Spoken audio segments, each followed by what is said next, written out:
टीकमगढ़ जिले के फूलपुर में आयोजित 7 दिवसीय श्रीमद् भागवत महापुराण कथा ज्ञान यज्ञ कलश शोभायात्रा के साथ शुभारंभ हुआ। फूलपुर में 20 सितंबर से आयोजित 7 दिवसीय श्रीमद् भागवत कथा ज्ञान यज्ञ का शुभारंभ कलश यात्रा एवं विशाल शोभायात्रा के साथ किया गया। वहीं कलश यात्रा कथा स्थल से आरंभ होकर फूलपुर के रामलीला मैदान, बस स्टॉप, शंकर जी तिराहा, शनिचर बाजार, गल्ला मंडी होते हुए वैदिक मंत्रोच्चार के साथ भ्रमण कर पुनः यज्ञ कथा स्थल पहुंची। कलश यात्रा के साथ साथ विशाल शोभायात्रा का भी आयोजन किया गया। श्रीमद् भागवत महापुराण के पूजन के पश्चात वेद मंत्रों के उच्चारण के साथ इस कथा के प्रथम दिन रामलीला मैदान सायं 7 बजे से शुभारंभ होगा।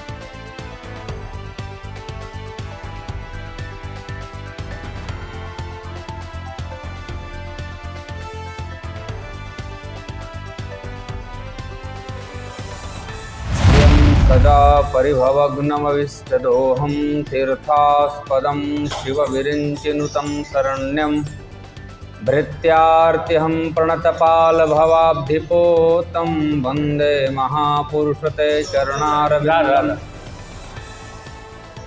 जब करोड़ों जन्मों के पुण्य उदय होते हैं तब जाकर व्यक्ति को भागवत श्रवण करने का पुण्य प्राप्त होता है। आज साप्ताहिक भागवत कथा का प्रथम दिवस और मंगल कलश यात्रा आज प्रारंभ हुआ। इसका उद्देश्य है समस्त पितरों के, पूर्वजों के, जो पूर्वज हमारे बीच नहीं हैं, जिन्होंने हमको जन्म दिया है या जिनके माध्यम से ही हमको संपदा, धन और जमीन जायदाद की प्राप्ति होती है, जब वो सब छोड़कर चले जाते हैं तो पितृपक्ष में जब उनके निमित्त श्रीमद् भागवत कथा का आयोजन कराया जाता है तब उनको बड़ी प्रसन्नता मिलती है और वो अपने घर के लोगों को आशीर्वाद देते हैं कि तुम सदैव आगे बढ़ते रहो, फलते फूलते रहो, धन संपदा ऐश्वर्य से संपन्न हो जाओ। आज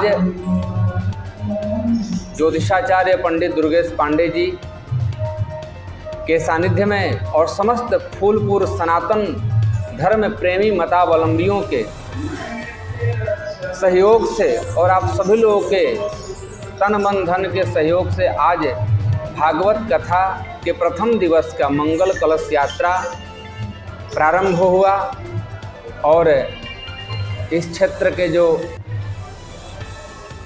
चेयरमैन साहब हैं, इन लोगों के प्रयास से, इन लोगों के समस्त फूलपुर वासियों के तन मन धन के सहयोग से भागवत कथा आज प्रारंभ होने जा रही, जो लगातार आज से प्रारंभ होकर 26 तारीख तक ये कथा चलेगी, जिसका समय है शाम को 3 बजे से लेकर 7 बजे तक।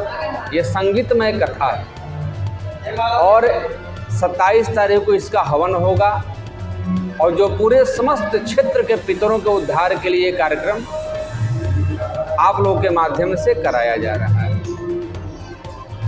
आज बहुत सौभाग्य है कि आचार्य ज्योतिषाचार्य पंडित दुर्गेश पांडे जी के नेतृत्व में इस पितरपक्ष के अवसर पर भागवत कथा का शुभारंभ कराकर मौनी जी बाबा की कृपा से कथा व्यास आस्तास महाराज जी का भागवत कथा होगा और यहाँ फूलपुर नगरवासी अपने मृत्यु से भागवत कथा सुन करके जो है भाव विभोर हो गए और जो उनके पूर्वज थे जो हम लोग के बीच में आज नहीं हैं, जिनकी कृपा से आज हर परिवार फल फूल रहा है।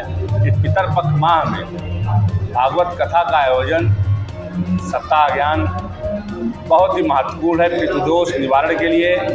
यदि हर परिवार नियमित एक सप्ताह भागवत कथा सुने तो निश्चित तौर में उसके, क्योंकि भागवत गीता में एक श्लोक जो है, समय हमेशा बदलता रहता है, समय के अनुसार हर व्यक्ति को सुख शांति वैभव धन जस की प्राप्ति होती है।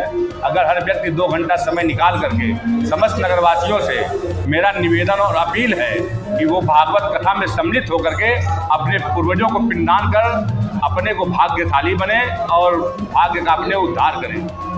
सुरेश मौर्य श्रीमद् भागवत कथा सप्ताह ज्ञान यज्ञ में हमको जजमान सपत्नीक बनाया गया है और इस पूर्णाहुति यज्ञ जो चलेगा 27 तक, 27 को हमारा यज्ञ होगा और आज 20 तारीख से कलश यात्रा हुआ है।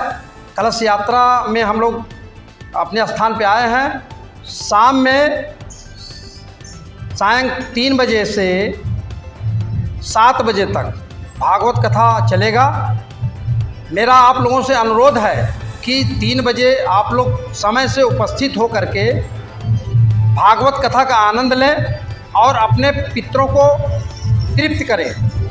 और यहाँ पर आज से ही जाप चलना चालू हो जाएगा। हमारे ब्राह्मण लोग आए हुए हैं जो जप करेंगे पूरे समाज के कल्याण के लिए, पूरे समाज के जो पितृ दोष किसी को ना लगे ऐसा भागवत कथा में भी बताएंगे और जप भी करेंगे। मेरा आप लोगों से अनुरोध है कि 27 तारीख को यज्ञ होगा। यज्ञ में जरूर सम्मिलित हो, यज्ञ जरूर कराएं और पुण्य के भागी बने। हमारी सभी माताओं बहनों से यही निवेदन है कि श्रीमद् भागवत कथा में आके पुण्य के भागी बने। 3 बजे से शाम 7 बजे तक ये कथा होगी और सब माता बहनों से यह निवेदन है कि यहाँ पर आकर रामलीला मैदान में कथा सुने और पुण्य के भागी बने। जो पितरों को तारने के लिए ये सौभाग्य है हमारा कि हमारे क्षेत्र में ये भागवत कथा हो रहा है, ये यज्ञ हो रहा है। 27 तारीख को यज्ञ है और यहाँ पे आके सब लोग पितृदोष का ग्रह हटेगा और सबको पुण्य मिलेगा। सब माताओं बहनों से यही निवेदन है कि यहाँ पर आके